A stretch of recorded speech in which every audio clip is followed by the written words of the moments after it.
जहाँ तक विषय है, जो कोविड-19 की बीमारी आई, यह संपूर्ण विश्व के अंदर अर्थव्यवस्था में मंदी लेकर के आई है और इस मंदी को दूर करने के लिए भारत की सरकार के द्वारा, उत्तर प्रदेश की सरकार के द्वारा निरंतर प्रयास किए जा रहे हैं और जो मजदूर वर्ग लौट के आया, उनको मनरेगा के माध्यम से काम देने का काम भी उत्तर प्रदेश की सरकार ने किया है। और संपूर्ण देश के अंदर अगर देखा जाए तो उत्तर प्रदेश की सरकार ने इस विषय में सबसे अच्छा और बेहतरीन काम किया है, जो आंकड़े इस बात की स्वयं गवाही दे रहे हैं। बेरोजगारी, जो निश्चित रूप से बेरोजगारी तो बढ़ रही है, लेकिन बेरोजगारी को क्रश करने के लिए, समाप्त करने के लिए, उसको कम करने के लिए सरकारों द्वारा जो कदम उठाए जाते हैं, जैसे कि आपने देखा होगा कि आज जो विदेशी संस्थाएं हैं, जो विदेशी उद्यम करने वाले लोग हैं या अन्य प्रदेशों के लोग हैं, वो सारे के सारे लोग उत्तर प्रदेश में कहीं ना कहीं अपना स्टार्टअप, अपना सेटअप करना चाह रहे हैं। सरकार ने लोन दे करके MSME के माध्यम से स्टार्टअप योजना चालू की है, जिसमें भी बहुत से लोगों के द्वारा ऋण लेकर के अपने स्वयं के स्वरोजगार चालू किए जा रहे हैं। तो आने वाला जो समय है वो निश्चित रूप से रोजगार की दिशा में एक बहुत अधिक संख्या में रोजगार निश्चित रूप से पैदा होंगे। सरकारी भर्तियों पर जो रोक लगी हुई थी वो भी मुख्यमंत्री जी ने खोली है, तो उसके माध्यम से भी जो सरकारी नौकरियां पाने के लिए जो पढ़े लिखे लोग हैं, बेरोजगार लोग हैं, वो सरकारी नौकरियां पाने में, जैसे अभी शिक्षकों की भर्ती हुई, 69,000 शिक्षकों की भर्ती की गई है। बाकी के सरकारी विभागों में जो पद खाली डले हुए हैं उनकी भी प्रक्रिया चालू हो गई है, उनमें भी भर्ती की जा रही है। तो जो एक तरह से देखा जाए तो एक तो प्रोपोगेंडा बनाया जाता है, तो जो प्रोपोगेंडा जो बनाया गया है, लेकिन माननीय मुख्यमंत्री जी योगी जी की जहाँ तक बात की जाए, वो हर विषय को बहुत गंभीरता से लेकर के चिंतन मनन करके अपनी पूरी टीम 11 के साथ बैठ करके और उसका हल खोजने की ओर जाते हैं, समाधान की ओर बढ़ते हैं। समस्याएं तो अनेक हैं और समस्याएं हर कोई गिनाता है, अनगिनत है, लेकिन समाधान की ओर जाना बड़ा कदम माना जाता है, ना कि समस्याएं गिनाना। आज सब देखा जाए, झांसी के अंदर क्लीन झांसी के नाम से, स्वस्थ भारत के नाम से झांसी को चुना गया था। क्या आपको लगता है झांसी स्वस्थ है, साफ सफाई के माध्यम से टॉप पे है?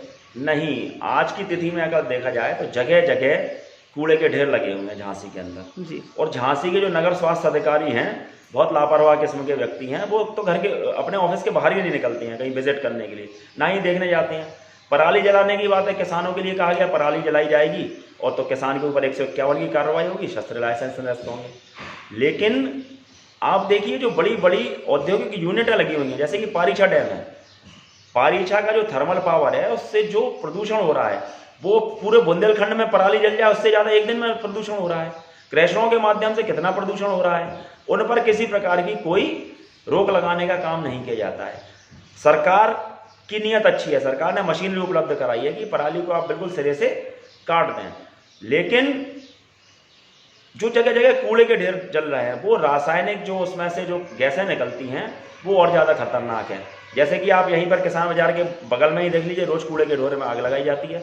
जिसकी ज़मीन है उसने बाउंड्री तोड़ दी, पुराव करा रहा है और रोज कूड़े में आग लगा देता है। इसकी सूचना होने के बाद भी और भी जगह जगह कूड़े के ढेर लगे हुए हैं झांसी और में, जहां झांसी को ये कूड़ा मुक्त सारे 60 वार्डों को घोषित कर रहे हैं, लेकिन मैं कहना चाहता हूं कि सारे 60 के 60 वार्डों में कूड़े के अनगिनत ढेर लगे हुए हैं और झांसी को किसी भी रूप में, जो पिछली बार मिला था स्वच्छता में, आज ऐसा लगता है कि झांसी स्वच्छता के मामले में उत्तर प्रदेश में सबसे पीछे है।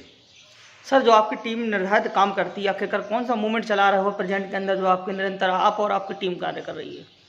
देखिए, हमारा तो सिर्फ एक ही मूवमेंट है, राष्ट्र सुरक्षित, राष्ट्रभक्ति के माध्यम से। अगर राष्ट्र सुरक्षित है तो समाज सुरक्षित है, प्रदेश सुरक्षित है, जिला सुरक्षित है और आपका घर सुरक्षित है। और अगर राष्ट्र की सीमाएं सुरक्षित नहीं है तो कुछ भी सुरक्षित नहीं है। जिस तरह के मूवमेंट विदेशी ताकतों के द्वारा कुछ लोगों पर हाथ रख करके, PFI को फंडिंग करके, अन्य आतंकवादी संगठनों को फंडिंग करके, जिस तरह से विदेशी जो ताकतें हैं वो भारत को अस्थिर करना चाहती हैं, क्योंकि भारत का ग्राफ लगातार विश्व के अंदर तेजी के साथ में बढ़ रहा है और भारत महाशक्ति की ओर बढ़ रहा है और टॉप की जो 4 कंट्रीज हैं, 5 कंट्रीज हैं, उनमें कहीं ना कहीं अब भारत को भी गिना जाने लगा है। और प्रधानमंत्री जी मोदी जी के आने के बाद में, मोदी जी गंभीर व्यक्ति हैं और स्ट्रेट फॉरवर्ड बोलने वाले व्यक्ति हैं, जो कहते हैं सो करते हैं।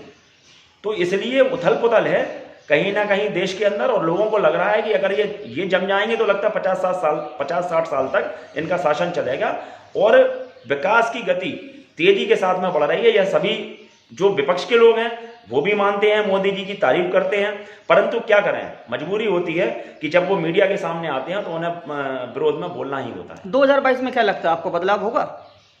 मुझे तो ऐसा बिल्कुल प्रतीत नहीं होता है कि बदलाव होगा, क्योंकि 2022 में निश्चित रूप से जिस तरह के काम हुए हैं, आप देखिए कितना बड़ा काम हुआ है। राम जन्मभूमि के अंदर ऊपर राम मंदिर का निर्माण हो जाना क्या छोटा छोटा काम है?